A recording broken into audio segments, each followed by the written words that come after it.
Good evening students, welcome back to my channel. और कैसे हैं आप लोग? आई होप कि आप बहुत अच्छे होंगे और आपकी तैयारी बहुत ही अच्छी चल रही होगी। बस ऐसे ही मेहनत करते रहिए बच्चों। मेहनत ही एक ऐसा हथियार होता है जो हमें सफल बनाता है। तो चलिए अब इन क्वेश्चन की तरफ को लौट के आते हैं हम यहाँ पर। मैं आज आपके लिए चैप्टर फर्स्ट से दो क्वेश्चन लेकर आया हूँ, लॉन्ग क्वेश्चन, ठीक है, जो 5 मार्क्स का होता है, ठीक है। और बहुत ही इंपॉर्टेंट क्वेश्चन है, कई बार पूछा गया है एग्जाम में।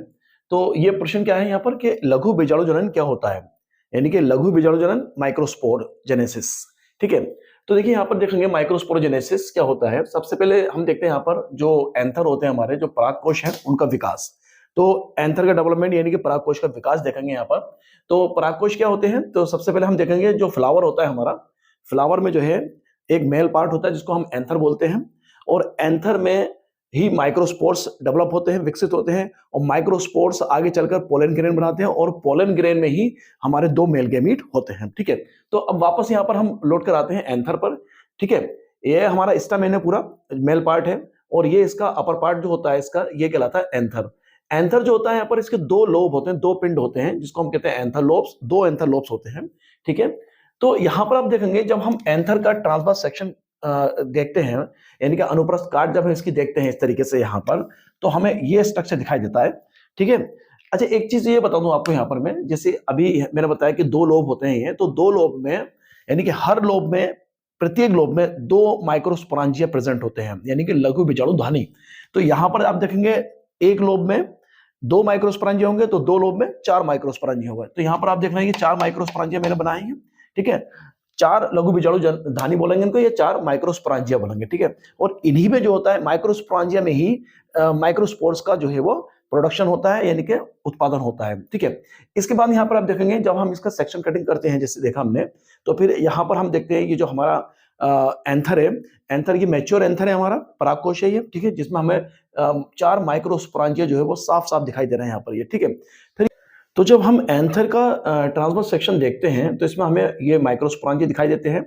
तब अब एंथर के बारे में हम जब बात करते हैं तो यहाँ पर एंथर में कुछ हाइपोडर्मल कोशिकाएं होती हैं। हाइपोडर्मल कोशिकाएं आगे चलकर आर्चे स्पोरियल सेल बनाती हैं, ठीक है। और आर्चे स्पोरियल सेल जो होती हैं उनमें डिवीजन होता है, ठीक है। डिवीजन के बाद में क्या बनाती है, वो एक आउटर लेयर बनाती है, बाहर की तरफ को लेयर बनाती है कुछ, और कुछ जो है वो अंदर की तरफ को लेयर बनाती है। बाहर की तरफ को जो लेयर बनती है उसको बोलते हैं प्राइमरी पैराइटल लेयर, जो कि फर्दर चार लेयर्स में डिवाइड होती है, जो मैंने यहाँ पर दिखाया चार लेयर्स है, ठीक है। तो ये चारों लेयर जो होती हैं ये एंथर की वॉल बनाती है, यानी कि परागकोश की दीवारें बनाती हैं। तो चारों लेयर्स कौन कौन सी होती है? सबसे बाहरी होती है एपिडर्मिस, जो कि एक प्रोटेक्टिव होती है, सुरक्षात्मक होती है। उसके बाद में होती है एंडोथीशियम, ये भी एक सुरक्षात्मक होती है।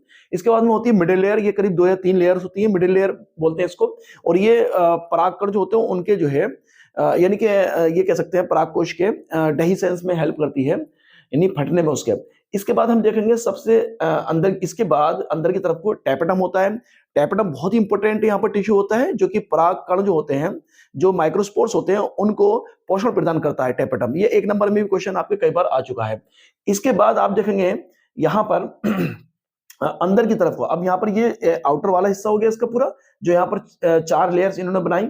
अब इसके अंदर की तरफ देखते हैं तो जो सेकेंडरी पैराइटल लेयर है वो हमारे यहाँ पर बनाती है माइक्रोस्पोर्स, माइक्रोस्पोरोजीनस टिश्यू बनाती है, तो सॉरी स्पोरोजीनस टिश्यू बनाती है। तो ये तो था एंथर का डेवलपमेंट, यानी कि परागकोश का विकास। यहां तक हमने परागकोश का विकास पढ़ा। अब हम पढ़ते हैं माइक्रोस्पोरोजेनेसिस, यानी कि लघु बीजाणु जनन। तो माइक्रोस्पोरोजेनेसिस क्या होता है, यानी कि माइक्रोस्पोर्स का बनना या माइक्रोस्पोर्स का निर्माण कहलाता है हमारा माइक्रोस्पोरोजेनेसिस। यानी कि ये माइक्रोस्पोरोजेनेसिस जो है वो परागकोश में होती है, ठीक है। अब यहां पर क्या होता है, अब ये माइक्रोस्पोर्स कैसे बनते हैं, माइक्रोस्पोरोजेनेसिस कैसे होती है? तो सबसे पहले जैसे मैंने बताया था आपको यहाँ पर कि सेकेंडरी जो पैराइटल लेयर है वो स्पोरोजेनस टिश्यू बनाती है। और स्पोरोजेनस टिश्यू जो है उनमें से कुछ कोशिकाएं एमएमसी की तरह काम करने लगती हैं। एमएमसी मतलब कि माइक्रोस्पोर मदर सेल, जिससे कि माइक्रोस्पोर बनेंगे। तो यहाँ पर आप देखिए, ये मैंने एमएमसी बनाई है एक यहाँ पर, ठीक है। तो इसमें एमएमसी जो होती है डिप्लॉयड स्ट्रक्चर होता है, मैं लिख देता हूँ यहाँ पर डिप्लॉयड 2n स्ट्रक्चर है। तो यहाँ पर इसमें क्या होता है, इसमें मियोसिस होगी। मियोसिस मतलब अर्धसूत्री विभाजन, ठीक है। आपको पता है कि अर्धसूत्री विभाजन 2 स्टेप में होता है, अर्धसूत्री विभाजन फर्स्ट और अर्धसूत्री विभाजन सेकंड, यानी मियोसिस फर्स्ट और मियोसिस सेकंड। तो पहले जो मियोसिस फर्स्ट होगी उसमें 2 सेल बनेगी, इसको बोलते हैं 2 सेल स्टेज या डायड बोलते हैं इसको हम, ठीक है। फिर मियोसिस सेकंड होगी, मियोसिस सेकंड में 4 माइक्रोस्पोर बनेंगे, इसको बोलते हैं माइक्रोस्पोर्स टेट्राड। इनके 4 माइक्रोस्पोर्स यहाँ पर बन जाते हैं। अब ये 4 माइक्रोस्पोर्स जो बने हैं, ठीक है, यही जब ये अलग अलग हो जाते हैं, ठीक है, चारों एक दूसरे से अभी तो अटैच हैं, लेकिन after some times they separated, ये अलग अलग हो जाएंगे and form the pollen grain, और पोलन ग्रेन बनाएंगे यहाँ पर, ठीक है, और पोलन ग्रेन में ही हमारे 2 मेल गैमेट होंगे। अब यहाँ पर क्या, जो माइक्रोस्पोर्स जो लगे रहते हैं, अटैच रहते हैं, तो डिफरेंट मैनर्स में मतलब जो है लगे रहते हैं। तो कुछ मैनर्स हैं जिसमें वो जिस तरीके से अटैच रहते हैं, इनके कुछ अलग अलग नाम दिए गए हैं। जैसे कि आप देखेंगे ये इस तरीके से अगर स्ट्रक्चर मिलता है, 4 पोलन ग्रेन ऐसे अटैच रहते हैं, ठीक है, 4 पोलन यानी कि माइक्रोस्पोर 4, ठीक है। जैसे मैंने अभी बताया था ना आपको उससे पहले कि एक एमएमसी होती है और इससे 4 माइक्रोस्पोर्स बनते हैं। तो 4 माइक्रोस्पोर इस तरीके से बन सकता है, ऐसे ही बन सकता है। आप देखिए ये इसका मैनर रह सकता है, ये भी मैनर, या इस मैनर में जो है ये एक एमएमसी जो है वो अर्धसूत्री विभाजन द्वारा, ठीक है, 4 माइक्रोस्पोर्स बनाती है, और चारों माइक्रोस्पोर जो होते हैं वो अलग अलग मैनर्स में जो है वो अटैच रहते हैं। तो इस मैनर में रहते हैं तो उसको बोलते हैं टेट्राहेड्रल। इसमें क्या होता है, 3 माइक्रोस्पोर सामने से दिखाई दे रहे होते हैं और एक उसके पीछे छिपा होता है। यहाँ पर देखें आइसो बाइलेटरल मैनर होता है, इसमें 4 माइक्रोस्पोर्स दिखाई देते हैं, बिल्कुल इस मैनर में लगे रहते हैं। ये होता है डेक्यूसेट होता है, यहाँ पर कि 2 इस तरीके से लगे रहते हैं और 2 उसके पीछे इस तरीके से लगे रहते हैं, ठीक है। ये डेक्यूसेट मैनर होता है कि 2 यहाँ पर आप दिखाई देना है और 2 इस तरीके से लगे हुए हैं। इसी तरीके से यहाँ पर टी शेप्ड है, यहाँ पर ये स्ट्रक्चर इसका, यहाँ पर 2 माइक्रोस्पोर्स ये होंगे, 2 इधर लगे होंगे, ये स्ट्रक्चर टी शेप कहलाता है। और ये कहलाता है लीनियर फैशन, लीनियर मैनर्स, है ना, जो लीनियर क्रम में जो है चारों माइक्रोस्पोर्स लगे रहते हैं। तो इस तरीके से यहाँ पर आप देखेंगे एक क्वेश्चन हमारा कंप्लीट हुआ। तो देखिए कहने का मतलब ये है कि जो क्वेश्चन हमने कराया है इसमें ये एक तो आप पराग कोश का विकास के बारे में लिखेंगे, यानी एंथर का डेवलपमेंट उसके बारे में लिखेंगे पूरा, जिससे ये में डायग्राम बना लेंगे। फिर उसके बाद में जो माइक्रोस्पोरोजेनेसिस है वो यहाँ से स्टार्ट करेंगे, जो मैंने बताया था आपको, ठीक है, कि एक एमएमसी है, एमएमसी में अर्धसूत्री विभाजन होता है, उससे 4 माइक्रोस्पोर बनते हैं, ठीक है। वो यहाँ से मतलब जो है इस स्पोरोजेनिक टिश्यू से आप लेके चलेंगे उसको। तो इस तरीके से एक आपका लॉन्ग क्वेश्चन बिल्कुल कंप्लीट हो जाएगा, ठीक है। तो अगले क्वेश्चन की तरफ बढ़ते हैं अभी। तो चलिए बच्चों, अब हम अगले क्वेश्चन की तरफ बढ़ते हैं। तो दूसरा क्वेश्चन है यहाँ पर, बहुत ही मोस्ट इंपोर्टेंट क्वेश्चन है लॉन्ग में, वो है हमारा गुरु बीजाणु जनन किसे कहते हैं, ठीक है, या मेगास्पोरोजेनेसिस क्या होता है। तो यहाँ पर हम इसको देखने के लिए हम क्या करते हैं, यहाँ पर हमें सबसे पहले जो हमारा बीजांड होता है, ओव्यूल होता है, उसका विकास देखेंगे, बीजांड का विकास या फिर भ्रूण कोश का विकास। तो एक्चुअल में यहाँ पर जो हमारा भ्रूण कोश यानी कि एम्ब्रायोसेक होता है, हम उसकी बात करते हैं यहाँ पर। तो इसमें हम देखेंगे भ्रूण कोश का विकास कैसे होता है, यानी कि बीजांड का विकास कैसे होता है, ठीक है। और क्योंकि ये माइक्रोस्पोरोजेनेसिस की जो प्रक्रिया है वो हमारे इस ओव्यूल या बीजांड में ही चलती है, ठीक है। तो बीजांड पहले हम देखेंगे यहाँ पर कैसे विकसित होता है, फिर उसके बाद हम भ्रूण कोश की बात करेंगे, भ्रूण कोश कैसे विकसित होता है। तो सबसे पहले हम यहाँ पर देखते हैं, ये हमारा ओव्यूल है, बीजांड है, इसका ये ऊपर वाला पार्ट है कलाजा पार्ट इसका, और ये निचला पार्ट है इसका, वो है माइक्रोपाइल। और इसके अंदर ये न्यूक्लियस का पार्ट है जो मैंने दिखाया, ये ब्लू कलर में ये न्यूक्लियस का पार्ट है, इसमें बहुत सारी न्यूक्लियस सेल्स भरी होती हैं। तो इन्हीं न्यूक्लियस सेल्स में से कुछ सेल जो है वो हाइपोडर्मल सेल जो होती हैं माइक्रोपाइल की तरफ का, ठीक है, माइक्रोपाइल की तरफ इधर इस साइड में ये जो हाइपोडर्मल सेल्स होती हैं, ये हाइपोडर्मल सेल्स आर्चेस्पोरियल सेल्स की तरह काम करने लगती हैं। और उन आर्चेस्पोरियल सेल्स की कुछ सेल्स, ठीक है, वो एमएमसी की तरह काम करने लगती हैं। मैं यहाँ पे लिख देता हूँ ये एमएमसी, ठीक है, जो मैंने बनाई है। ये एमएमसी जो होती है ये बेटा डिप्लॉइड स्ट्रक्चर होता है, ये ठीक है, द्विगुणित स्ट्रक्चर होता है डिप्लॉइड। और इस डिप्लॉइड स्ट्रक्चर में होता है हमारा मियोसिस, यानी कि अर्धसूत्री विभाजन। तो जैसे कि मैंने उसमें बताया था आपको माइक्रोस्पोरोजेनेसिस में, ऐसे ही यहाँ पर मेगास्पोरोजेनेसिस में होता है, ये इसको एमएमसी बोलते हैं। एमएमसी मतलब होता है मेगास्पोर मदर सेल, ठीक है। इस मेगास्पोर मदर सेल में मियोसिस होती है। तो पहले मियोसिस 2 उसमें होती है पार्ट में, मियोसिस फर्स्ट और मियोसिस सेकंड। तो जब मियोसिस होती है फर्स्ट तो यहाँ पर 2 सेल बनती है, इसको बोलते हैं 2 सेल स्टेज या फिर बोलते हैं इसको डायड। इसी तरीके से फिर मियोसिस सेकंड होती है, तो मियोसिस सेकंड होती है तो यहाँ पर 4 सेल बन जाती है, जिसको बोलते हैं यहाँ पर 4 मेगास्पोर्स, ठीक है, 4 मेगास्पोर बनते हैं और चारों हैप्लॉइड होते हैं बेटा। इनमें जो क्रोमोसोम नंबर होता है वो हैप्लॉइड नंबर होता है क्रोमोसोम्स का, ठीक है, 4।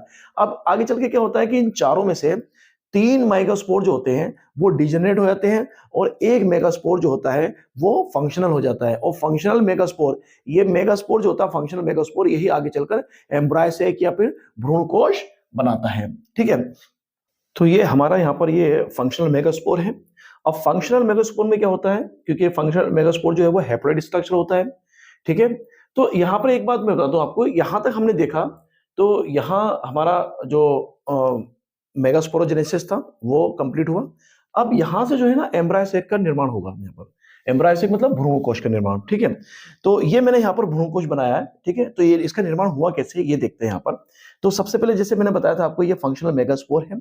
इसमें हैप्लॉइड नंबर ऑफ क्रोमोसोम होंगे, यानी कि इसका जो न्यूक्लियस है वो हैप्लॉइड होगा, n है। अब इसमें क्या होता है, इसमें डिवीजन होता है, यानी कि विभाजन होता है, और वो होता है समसूत्री विभाजन। समसूत्री यानी कि माइटोसिस। तो यहाँ पर आप देखेंगे पहला समसूत्री विभाजन होगा, तो ये न्यूक्लियस जो है वो दो भागों में बंट जाएगा। तो जब दो भागों में बटेगा तो प्रत्येक न्यूक्लियस अपने अपने पोल की तरफ को चला जाएगा।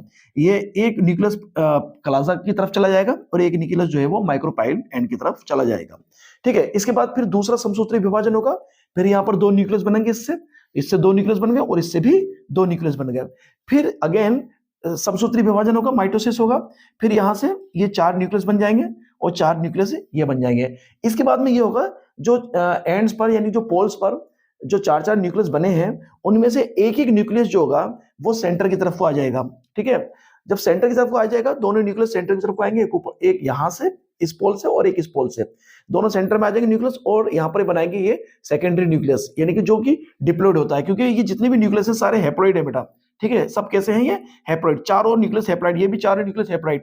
तो यहाँ पर जो न्यूक्लियस हैं ये सब हैप्लॉइड होते हैं, N number N number N number, ये भी एन एन होगा, लेकिन मिलकर जो है वो 2n हो जाएगा ये। तो ये सेकेंडरी न्यूक्लियस होता है, जो कि हमेशा डिप्लॉइड होता है। लेकिन नीचे के जो न्यूक्लियस है ये भी हैप्लॉइड होते हैं, एन नंबर एम नंबर होते हैं ये भी, ठीक है।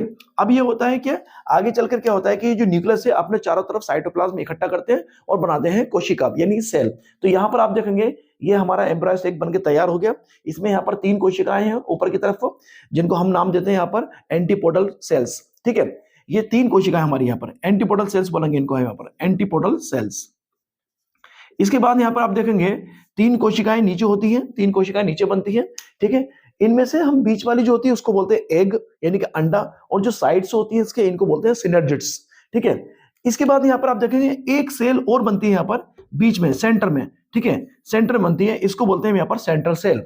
अब यहाँ पर हम देखें तो ये सब इन सेल्स के, एंटीपोडल सेल्स के जो सेल्स हैं ये सब हैप्लॉइड होती हैं। ये वाली नीचे वाली जो सेल्स है ये भी हैप्लॉइड होती है, लेकिन जो सेंटर सेल है बीच में, बड़ी सेल, सबसे बड़ी सेल है यहाँ पर सेंटर सेल, ये होती है हमारी डिप्लॉइड, क्योंकि यहाँ पर 2 न्यूक्लियस होते हैं, ठीक है। ये 2n नंबर यहाँ पर न्यूक्लियस का होता है, यहाँ पर आप लिख सकते हैं यहाँ पर 2n डिप्लॉइड कोशिका, ठीक है। ये सब एन एन होते हैं बेटा, यहाँ पर भी ये भी एन, ये भी एन, और ये एन, ये भी एन, और ये एन सब।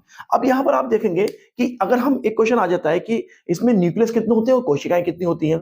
तो आप देखेंगे अगर हम न्यूक्लियस की बात करें, जैसे अभी मैंने कहा यहाँ पर 2 nucleate stage, 4 nucleate stage, 8 nucleate stage, तो यहाँ पर न्यूक्लियस की बात करें तो यहाँ पर न्यूक्लियस होंगे 8, ठीक है। यानी कि 3 न्यूक्लियस यहाँ के होंगे इनके, ठीक है, 3 यहाँ के होंगे और 2 न्यूक्लियस ये होंगे, तो टोटल न्यूक्लियस कितने हो गए 8। लेकिन अगर कोशिका की बात करें यहाँ पर हम, तो कोशिका यहाँ पर होंगी 7, जैसे 3 यहाँ पर एंटीपोडल सेल्स हो गई, यहाँ पर 3 यहाँ पर ये एग apparatus की हो गई, यानी कि 2 सैलिडस, एक अंडा, एग, ठीक है। तो 3 ये और 3 ये 6, और एक कोशिका ये सेंटर वाली होती है, ये 7वीं कोशिका होती है, तो ये टोटल कोशिकाएं हो जाती हैं 7। तो ऐसे स्ट्रक्चर को, जो ये एम्ब्रायो सैक है, इसको हम लिख सकते हैं यहाँ पर भ्रूण कोश, भ्रूण कोश या एम्ब्रायो सैक, ठीक है, एम्ब्रायो सैक या भ्रूण कोश।